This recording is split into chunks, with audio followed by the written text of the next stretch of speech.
Assalamualaikum warahmatullahi wabarakatuh. Di sini saya akan menjelaskan Fishbone terkait kasus yang sedang viral yang saya temukan di YouTube, yaitu seorang pria mencabuli anak gadis kecil yang sedang melaksanakan sholat. Nah, di sini ada 6 bidang pengembangan yang dibahas. Yang berwarna merah itu merupakan bidang pengembangan, yang berwarna kuning itu merupakan fenomena yang terjadi, dan warna merah muda itu merupakan arah pengembangannya. Nah, untuk yang pertama, kita lihat bahwa dari kasus tersebut, kita lihat dari bidang pengembang pribadinya, fenomena yang pertama itu kita lihat dia tidak bisa mengendalikan diri. Nah, artinya ketika ada anak kecil yang sedang sholat di masjid, nah dia melakukan pencabulan terhadap anak tersebut. Nah, dia buka celananya, kemudian melakukan hal-hal yang tidak senang. Tentu dia tidak bisa mengendalikan dirinya. Nah, arah pengembangannya gimana? Kita harus ya, dan berusaha mengendalikan diri dengan berpikir secara objektif. Nah, itu kalau kita berpikir secara objektif, kalau seandainya saya melakukan ini, apa yang akan terjadi? Kalau saya melakukan ini di masjid, itu apa yang akan terjadi? Saya melakukan hal ini ke anak kecil, apa yang akan terjadi? Itu dia berpikir seperti itu. Makanya arah pengembangannya di sana adalah dia berusaha mengendalikan diri, bahkan berpikir itu secara objektif. Nah, kemudian yang kedua, tidak mampu mengontrol hawa nafsu. Orang di kasus tersebut itu merupakan sebuah fenomena yang tidak mampu mengontrol hawa nafsunya sendiri. Nah, pengembangannya gimana? Dia membiasakan diri untuk mencari aktivitas lain yang tidak mengundang hawa nafsu, seperti olahraga di tempat yang ramai, belajar, nonton film, kumpul dengan teman, organisasi, dan lain semacamnya. Kemudian yang ketiga, tidak mempunyai rasa malu. Nah, arah pengembangannya gimana?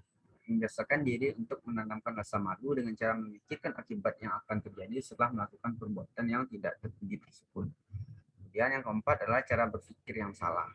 Nah, cara pengembangannya adalah mulai membiasakan ketika melakukan sesuatu, berpikir terlebih dahulu dengan mempertimbangkan sebab dan akibat suatu perbuatannya. Nah, itu bidang pengembangan pribadi. Nah, bidang pengembangan yang kedua adalah bidang pengembangan sosial.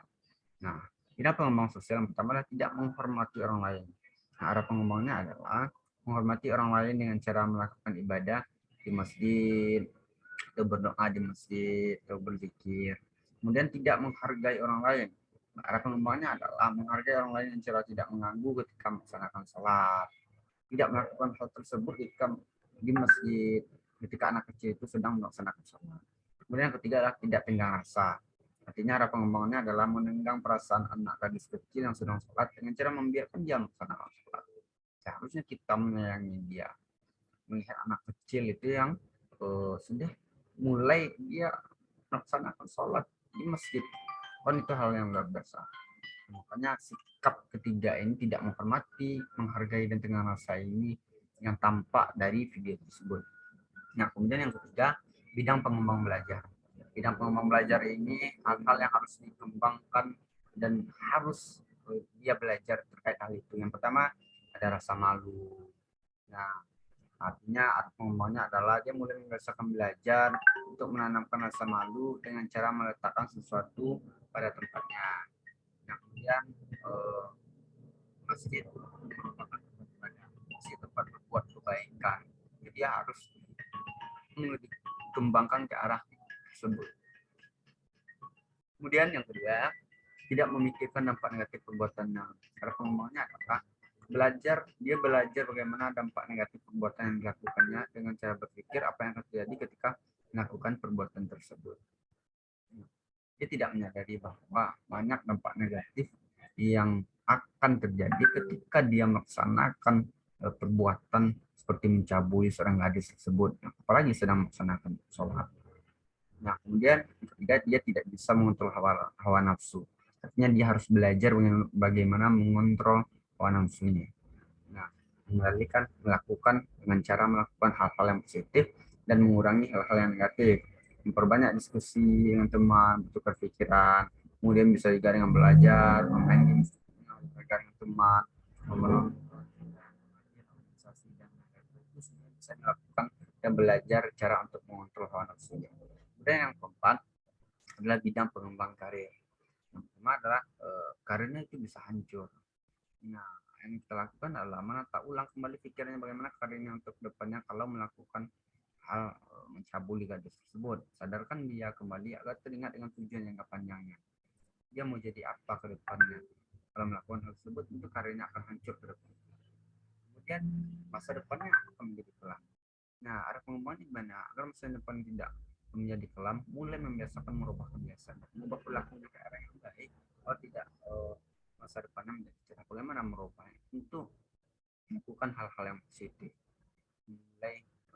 Mulai melakukan hal-hal yang tidak melanggar norma-norma seperti yang dilakukannya itu. Dia harus melihat atau merubah cara pikirnya terlebih dahulu dan melihat bahwa anak kecil itu merupakan anak yang bukan untuk dicabuli.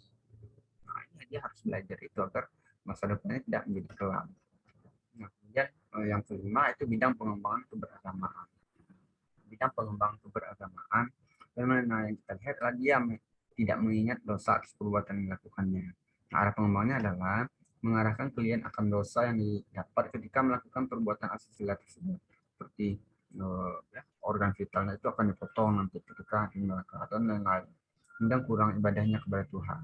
Yang klien diarahkan kepada pola ibadah yang harus dilakukannya, seperti sering mengikuti pengajian, membaca buku terkait zina, sholat, berdoa agar dijauhi dari perbuatan maksiat dan lain-lain.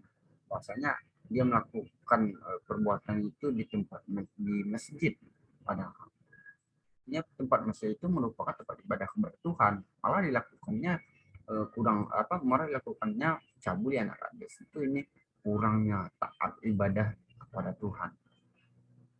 Kemudian yang ketiga adalah tidak berpikir dengan hazard Tuhan. Nah, arah pengembangannya adalah klien itu diarahkan bahwa azab Tuhan itu sangat pedih. Kenikmatan sesaat yang dirasakan akan menjadi hukuman ketika di akhirat nanti. Nah, sadarkan klien itu pada azab Tuhan. Nah, kemudian yang terakhir, yang keenam, bidang pengembang keluarga. Bidang pengembang keluarga yang pertama, keluarga bisa menjadi malu. Nah, pengembangannya klien diarahkan dan disadarkan bahwa perbuatannya itu akan menyebabkan keluarganya menjadi malu, menjadi gunjingan dari orang-orang. Apa yang dilakukannya tentu tidak terpuji dan melanggar norma-norma yang akan membuat keluarganya menjadi malu. Nah, kemudian yang kedua, hubungan keluarga menjadi tidak baik. Nah, kalau seandainya orang keluarganya tahu, itu dia bisa kena hukuman dan lain-lain. Arah pengembangannya gimana? Klien diarahkan bahwa ketika perbuatan klien diketahui oleh orang yang akan menyebabkan hubungannya dengan keluarga menjadi tidak baik. Nah, artinya dia disadarkan. Nanti kalau seandainya dia ketahuan dengan orang tuanya, maka dia akan bisa dikucilkan, bisa diberi hukuman, bahkan diusir dari keluarga, bisa jadi seperti itu. Hal itu yang barangkali dia lupakan. Kemudian yang ketiga itu keluarganya menjadi kecewa. Nah, arah pengembang yang kita lakukan adalah klien disadarkan bahwa keluarganya tentu akan menjadi kecewa dengan perbuatan yang dilakukan olehnya. Klien harus menyadari dengan cepat bahwa tidak boleh membuat keluarganya menjadi kecewa dengan tidak mengulangi lagi perbuatannya tersebut.